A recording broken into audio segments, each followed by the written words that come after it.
Do you know what? I've made some off-the-cuff videos in the past, but this is seriously off the cuff. But I've got to kind of get this off my chest, I think, because it's a confluence of two things that I've been interested in. One is the whole business of sport, performance enhancement of sport. Now we're getting into the trans women in sport and all this kind of thing, which is something that I've made videos on. And then there was this business, which I talked about in the last video I made on this channel, of atheists disagreeing with one another. Now, I think it's a marvellous thing. The fact that atheists hate one another is a marvellous thing. But I drew some lines in the sand.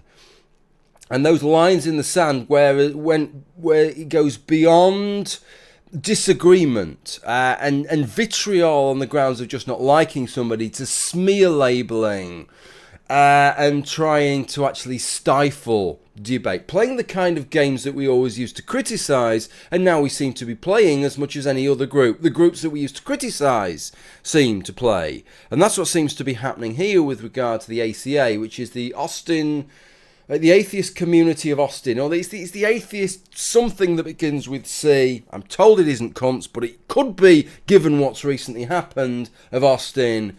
And Stephen Woodford, I think he's called, Rationality Rules. And what had happened is they had him on. He's been over in the States on a bit of a jolly, really. Faithless Forum or something like that over there. And he went and visited them, and he went on the Atheist Experience, of course, Matt Dillahunty's show. He's big in the ACA, although he's distanced himself from all of this. And he was a sort of esteemed guest. He's gone now. He's back in the UK. He's back in old Blighty, and they're slagging him off. They have issued a statement. The top brass at the ACA have issued a statement denouncing Rationality Rules for having made a video that he'd made before he went to visit them about trans women in sport. All the videos that he's made, but it turns out that he has one opinion which he actually doesn't hold now, and he's going to make a video altering it. But he at one point outlined an opinion. He espoused an opinion. He brought forward an opinion which they don't agree with, and they feel that it behooves them to issue a statement effectively saying that their position on performance enhancement in sport is not the same as Rationality Rules. That is pretty much what it amounts to, except it effectively says that they think he's transphobic for holding the opinions that he has. How many guests they have had and felt the need to spell out the fact that their guests' opinions aren't necessarily in lockstep with their own. I hope they're not, by the way. I hope that's not a criteria for being a guest, that you've got to agree with everything that the ACA agrees with. That's a pretty horrific situation if that is true. But if that is not true, then why feel the need to make this kind of statement? We talk about virtue signalling. It is a label.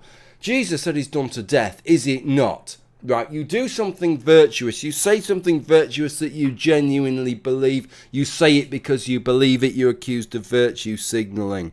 That is misusing that as a criticism. But where it is a criticism is in hollow, shallow crap like this. What is the point of this, right? Nobody thinks that just because he holds that view and he was a guest on your fucking show that your entire organisation holds this position. So why feel the need to do it? This is a guy who has made many videos and made many statements showing that he is actually on board with a progressive agenda for LGBT, including the T part of it. Things. But he had this one beef where it came to sport, and it's a legitimate beef. Was he wrong in his video? Yes. Have I made a video myself on my second channel criticising him for where he went wrong on that? Yes, and there's nothing wrong in that. But why on earth does that merit an official statement from an organisation that was hosting him as a fucking esteemed guest to now throw him under the bus and accuse him of transphobia? Absolute ridiculous pandering bollocks is what is involved here. You ought to be ashamed of yourselves for carrying on. What on earth do you think that actually achieves, really? I want to use this, now I have your attention, for something a little bit positive, right? I have an opinion here. It's just my opinion. It's just my feeling looking at this discussion and the people generally discussing trans women in sport and the arguments that I've seen made. And the feeling that I get is that it involves a large number of people on both sides who frankly don't know the first thing about sport. That's the feeling that I get, right? And I don't mean they don't sit in front of the sofa eating snacks, sticking Bombay mix down their throat and drinking beer and watching too much football of whatever description, whatever code. What I mean is they don't understand the concepts of modern sport because they're not really interested in sport. They don't know how the concept of fairness, for example, is understood in sport.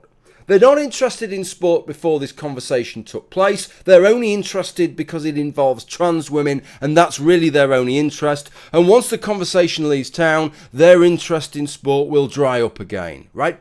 So they don't understand what is at stake here. So I just want to spell this out because people don't seem to understand this.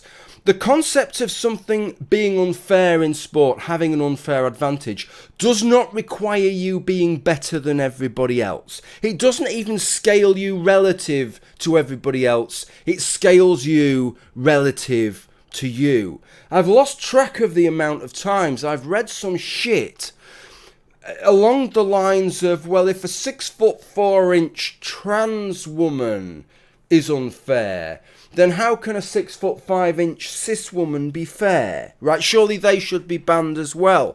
All that tells me is that you don't know what you're talking about there. I am a 6'2" man. That is perfectly fine, right? For me to be a 6'2" man, I have naturally developed, just through eating normal food and through normal processes, I've developed to be a 6'2" man.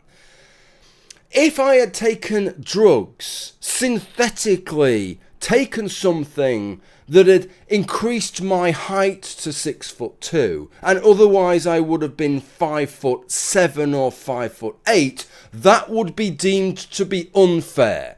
I don't have to be taller than every single man that has ever lived on the face of the earth before it becomes unfair. And just because me taking that performance enhancement to get to 6'2" doesn't mean that every man who's greater than 6'2" should receive the same sanction that I receive. Do you understand how that works with regard to performance enhancing drugs? What people are saying is, the smart people, not the idiots who know nothing about sport, who are transphobic online, right? What the smart people are saying is they're applying the same logic.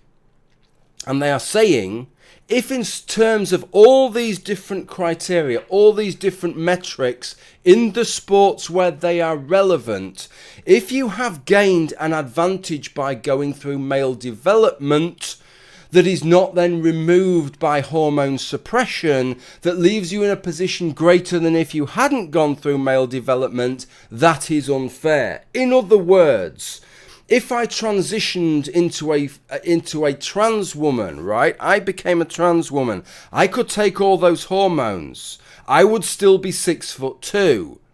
In sports where height is almost critical at the highest level, like basketball, or like rowing, or like volleyball, there may be women who are taller than 6'2", but you're not scaling them relative to me. That's not how it works. I am 6'2", and if I had not gone through male development, I can tell you I would be 5'7" or 5'8", and I would therefore not be as good at those sports as I am, having enjoyed what is a luxury in terms of those sports of having gone through male development, which has made me 6'2". Do you understand how it works? It's the same as if I took EPO. Right, it would improve my performance in cardiovascular sports. I still wouldn't win the Tour de France. I still wouldn't win the London or Chicago or Boston marathons, right? But I would be performing higher than I can at present, and that is what would make it unfair.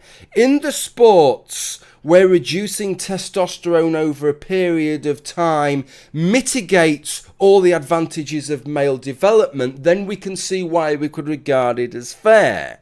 But what we have to scale it against is not the tallest woman who's ever lived, the most muscular woman who has ever lived, the strongest woman who has ever lived, right? It is where you would have been had you not gone through male development. And it, quite frankly, without wanting to appear rude, if you didn't already understand that, you probably don't know enough about sport to be getting involved in a conversation about trans women and sport. And yes, that includes you, Essence of Thought.